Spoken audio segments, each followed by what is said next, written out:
A few minutes before Qin Feng arrived, the tension among the survivors had already reached its peak. In the middle of the chaotic street, a young girl stood trembling while surrounded by accusing voices. Dozens of fingers pointed at her as people shouted that she was the reason behind the disaster, the one who misfired her skill and awakened the terrifying headless boss. The girl's hands clenched tightly against her dress, her shoulders shaking as tears streamed down her cheeks. She tried to explain herself, whispering that it wasn't on purpose, that it was just a mistake. But her words were drowned out by the rising noise of blame.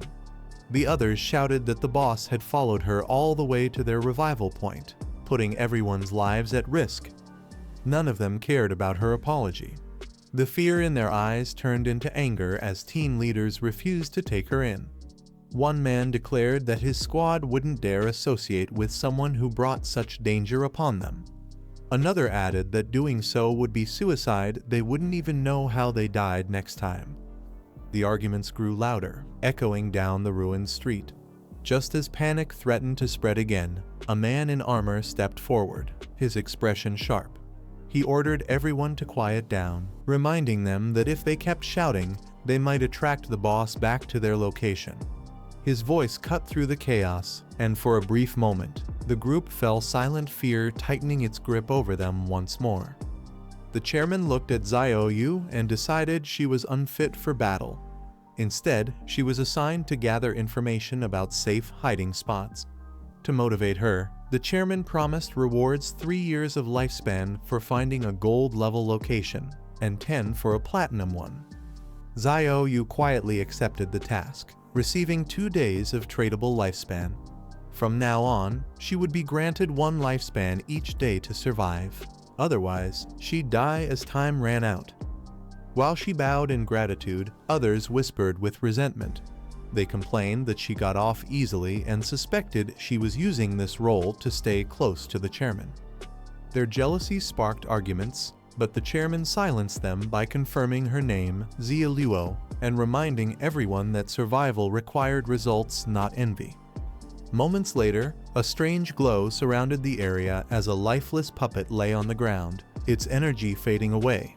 From the light, a man in a black cloak stepped forward, his presence calm yet intimidating. The nearby soldiers froze, unsure whether to speak or move. Shock filled their faces as they realized who stood before them, someone far beyond their level. The chairman and her men could only watch in disbelief, their expressions turning tense as the air grew heavier around them. Before anyone could react, one man lunged forward, but the cloaked figure moved faster, striking him down with a single, effortless blow. The sudden burst of energy shook the ground as Xiaoyu stood frozen in fear. The others around her shouted for her to move, but before she could react, a powerful force struck. Her eyes widened in shock as she was lifted off her feet by a violent impact. The soldiers nearby watched in horror, unable to stop what was happening. In the next instant, she was sent flying high into the air, her scream echoing through the collapsing streets. Below, the silver-haired man watched silently, his calm gaze following her as she disappeared into the orange sky. As Xiaoyu was thrown into the sky, a group of humanoid monsters surrounded her midair, their movements fast and inhuman. Below, the white-haired man watched quietly as chaos unfolded above. Hidden observers gasped at the sight, realizing there weren't just 4 but 5 of these creatures, all clones under the control of the Shadow Boss. Spotting the cloaked figure below, Xiaoyu's fear turned into sudden hope. She cried out his name, believing she was finally safe. But before she could reach him, one of the monsters lunged toward her. Panic filled her voice as she screamed for her brother, begging him to save her. As the monster's claws reached for Xiaoyu, the man's golden eyes flared with power.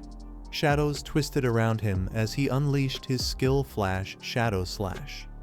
In an instant, his blade cut through the air, striking the creatures before they could touch her. A burst of light followed, numbers flashing across the sky as the system announced multiple kills and rewards.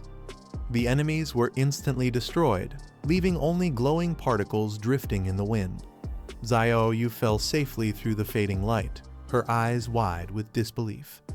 The man lowered his weapon, his voice calm and detached, remarking on his bad luck before turning away from the battlefield. After the battle, the man activated his skill Hand of Greed. Golden light surrounded him as countless lifespan orbs floated in the air, the essence left behind by the fallen boss, still undigested and rich in energy. He absorbed the orbs effortlessly, while others nearby watched in awe.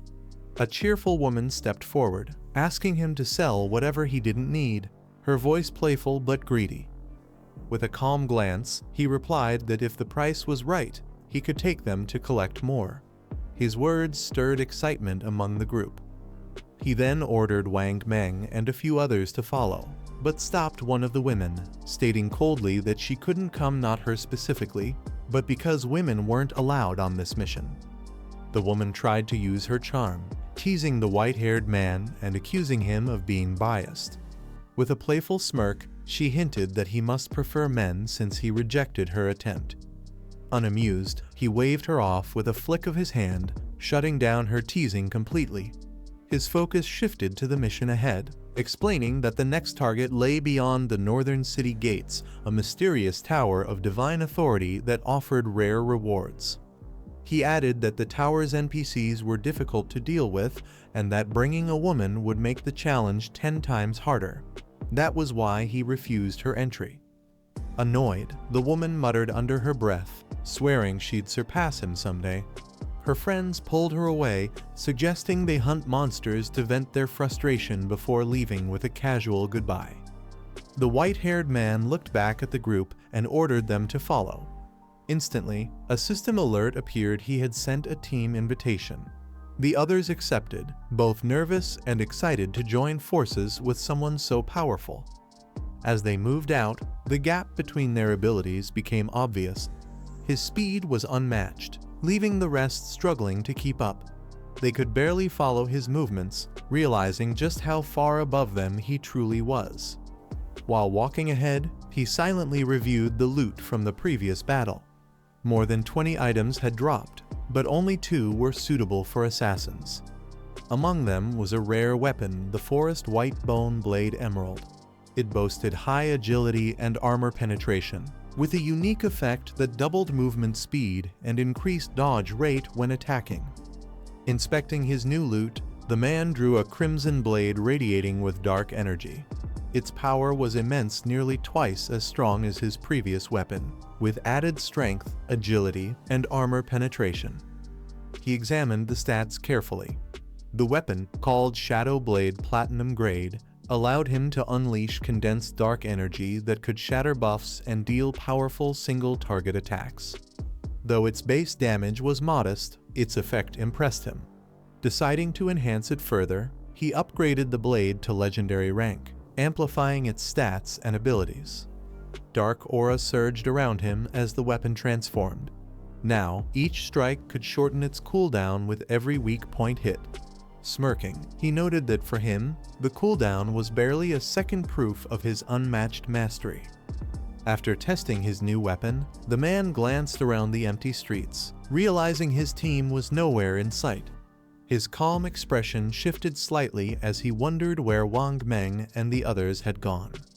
The area was silent, debris swirling in the wind as he stood alone in the ruined city. His enhanced speed had clearly left his companions far behind. Meanwhile, nearly 2 kilometers back, the exhausted group struggled to keep pace.